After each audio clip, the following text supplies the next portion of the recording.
With a month to go for his retirement, Chief Justice of India S.A. Bobde has officially recommended the second most senior judge of the Supreme Court, Justice N V Ramana, as his successor. Ramana will take over from CJI Bobde, who is due to demit office on April 23rd and serve as the 48th Chief Justice of India till August 26, 2022, a term of over 16 months. The official letter recommending Justice Ramana's name was forwarded to the centre on Wednesday. So as per convention, the current CJI has stuck to the convention of recommending the name of the person immediately next to him, which currently is Justice Ramana. He has recommended the name of Justice Ramana to the government. The government will now approve it and the President will issue the warrants of appointment.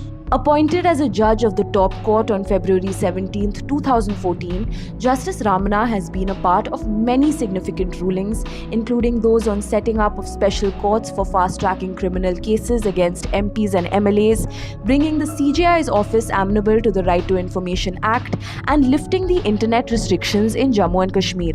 Some of his judgments have been,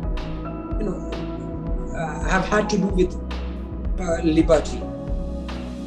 One of them was the judgment regarding the restrictions on internet in Jammu and Kashmir after the abrogation of Article 370. The bench headed by Justice Ramana said it was part of the freedom of speech and expression through the medium of the internet was a part of fundamental rights guaranteed under the Constitution. Therefore, any restriction which should be imposed on it, which may be imposed on it, should subscribe to the reasonable restrictions prescribed in the Constitution. Then he has also been one of the other judgments which I liked, which comes to my memory,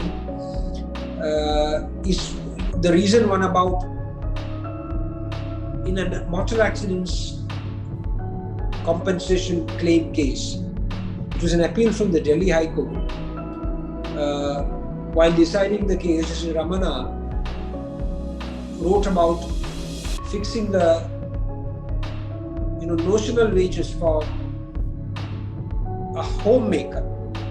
Homemaker, as we know, in our country, basically statistics show that it's more women who are the homemakers.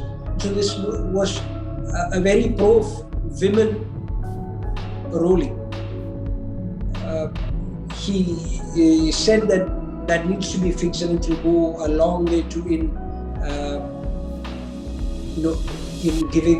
in ensuring that the rights guaranteed by the Constitution are given to the particular sections. The MPs and MLAs case, which the bench headed by Justice Ramana is hearing, is also a very significant one.